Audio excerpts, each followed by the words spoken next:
खबर इस वक्त की नवभारत पर मृतक मंजूनाथ की पत्नी ने बयान दिया है। उन्होंने कहा है कि हमें पहले फायरिंग की आवाज सुनाई दी, हमें लगा था कि सेना की ट्रेनिंग हो रही है। मैं अपने बेटे के साथ सामान खरीद रही थी, मेरे पति की गर्दन में गोली मार दी गई। मैंने कहा कि मुझे मेरे बेटे को भी मार दो। आतंकी बोला नहीं, जाओ मोदी को बता देना। उनको पता चल गया था कि हम हिंदू हैं। मेरा सिंदूर देखकर दूर से ही मेरे पति पर गोली चलाई गई। दूसरे लोगों को पूछा गया, उनको भी मारा गया। मेरे बच्चे को स्नैक्स लेने के लिए एक शॉप पर गए थे। मेरे पति ने बोला इसे लेकर आओ, मैं ऑर्डर दे दूंगा। तो जब मैं इसके पास जा रही थी, मैं मुड़कर देखी तो उसका नेक पर ही शूट आउट हुआ था मेरे पति का। वो एक सेकंड भी नहीं रहे। तो मैं और मेरे बेटे ने उसके पास जाकर, मेरे पति के पास जाकर देखा, फुल ब्लड था, वो नहीं रहे। तो हम चीख रहे थे और वो टेररिस्ट वो गन लेकर हमारे सामने से जा रहा था। तो पहलगाम अटैक के बाद पूरा देश गम और गुस्से की आग में उबल रहा है।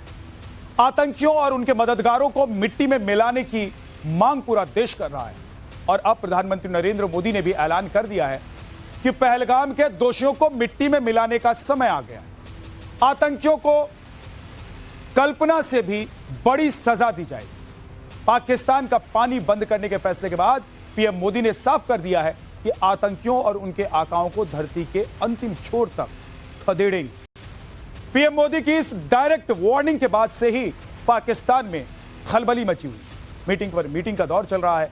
दहशत में डूबे पाकिस्तान में इसी बात पर चर्चा हो रही है कि हिंदुस्तान ने इस बार चौंका दिया है। इस बार हिंदुस्तान कैसे स्ट्राइक करेगा, जल, थल और नभ से कैसे हमला करेगा, पाकिस्तान पर भारत की स्ट्राइक कैसे होगी, यह जानने की कोशिश करेंगे। लेकिन उससे पहले पाकिस्तान का दाना पानी खत्म करने वाले फैसले के बारे में जान।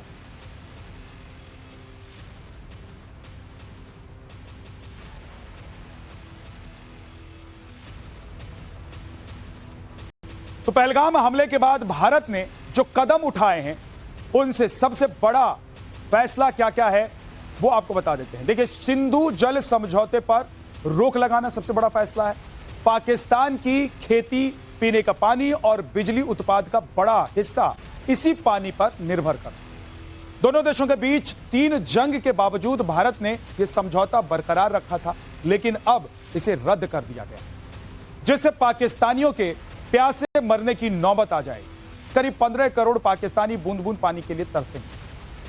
पाकिस्तान के पंजाब और सिंध में पानी के लिए हाहाकार मच जाएगा। कराची, लाहौर और मुल्तान जैसे बड़े शहरों में पीने के पानी का संकट हो जाएगा। सिंधु जल समझौता रद्द होने से पाकिस्तान की 80% खेती पूरी तरह से चौपट हो जाएगी। पाकिस्तान की नेशनल इनकम में 23% शेयर कृषि सेक्टर का है और खेती चौपट होने से दाने दाने के लिए पाकिस्तान मोहताज होता है। भूखमरी की नौबत आ सकती है वहां। सिंधु जल समझौता रद्द होने से पाकिस्तान के बिजली उत्पाद में 50% तक की कमी आ जाएगी।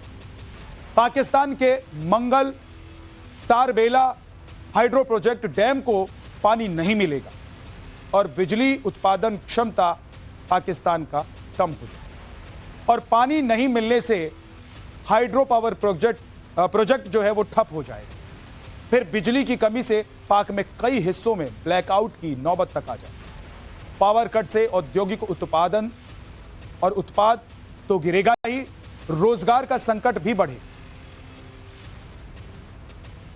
सिंधु जल समझौता रद्द करने के भारत के फैसले के बाद पाकिस्तान से गीदड़ भभकियां भी आनी शुरू हो चुकी हैं।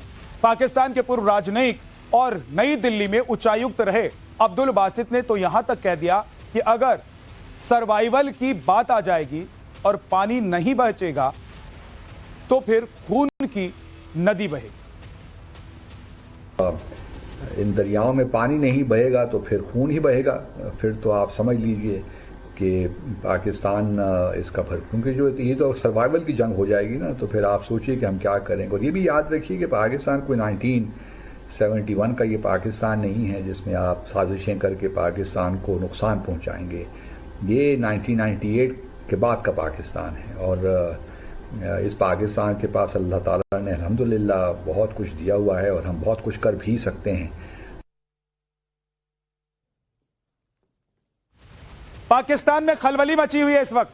पाकिस्तान को समझ में नहीं आ रहा है कि पाकिस्तान क्या करे, इसलिए उलूल जुलूल उटपटांग बयान पाकिस्तान की तरफ से सामने आ रहे। अब बात आती है कि हिंदुस्तान के दुश्मनों पर थल यानी कि जमीन से हमले माना जा रहा है कि इस बार भारत ऐसा बदला लेगा कि दुनिया देखेगी, क्योंकि इस बार माहौल और देश का मूड ऐसा है कि पाकिस्तान में आतंकवाद का चैप्टर ही खत्म हो जाएगा। इसके लिए भारत के पास दो विकल्प हैं। पहला विकल्प क्या है वो आपको बता देता हूं। देखिए, पहला ऑप्शन जो है स्पेशल ऑपरेशन का है। ऐसे में एलओसी पर युद्ध विराम खत्म हो जाएगा। पीओके में स्पेशल फोर्सेस का टारगेटेड ऑपरेशन किया जा सकता है। स्पेशल ऑपरेशन में पीओके में टारगेट कर आतंकियों का खात्मा किया जा सकता है और लगे हाथ पीओके से पाकिस्तान का अवैध कब्जा भी हटाया जा सकता है। दूसरा ऑप्शन है लिमिटेड वॉर का, जिसमें भारत की तीनों सेनाएं आर्मी, नेवी, एयरफोर्स आतंक के खात्मे के मिशन के साथ पाकिस्तान पर अटैक कर। हालांकि इस अटैक में टारगेटेड टेरिटरी तक ही युद्ध का दायरा रहेगा और फिर पाकिस्तान में मौजूद हर आतंकी कैंप, हर आतंकी सरगना, आतंक के हर सिंडिकेट का सर्वनाश करके इस चैप्टर को हमेशा के लिए क्लोज किया जा सकता है। जिन्होंने ये हमला किया है उन आतंकियों को और इस हमले की साजिश रचने वालों को उनकी कल्पना से भी बड़ी सजा मिलेगी। सजा मिलकर के रहेगी।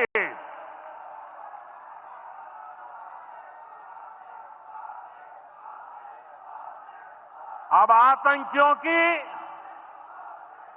बची खुची जमीन को भी मिट्टी में मिलाने का समय आ गया है। पीएम मोदी ने भी ऐलान कर दिया है कि पहलगाम के गुनहगारों को पाताल में ढूंढकर मारेंगे।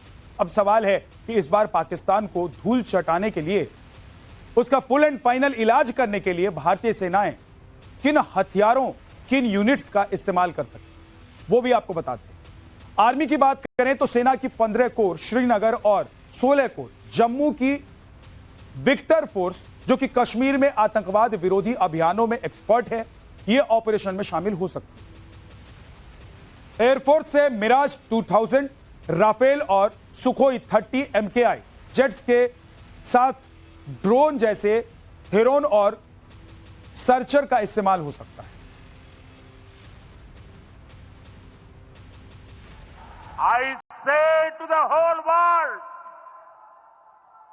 India will identify, track and punish every terrorist and their backers. We will pursue them to the ends of the earth. इस वक्त की बड़ी खबर आपको बताते हैं। पीएम मोदी की डायरेक्ट वार्निंग के बाद पाकिस्तान में खलबली मची हुई है। शहबाज शरीफ ने आर्मी चीफ, आतंकियों और नेताओं के साथ बैठक की है। नवाज शरीफ भी लंदन से पाकिस्तान के लिए रवाना हो गए। यानी कि पाकिस्तान इस वक्त डर से थर-थर कांपने लग गया है।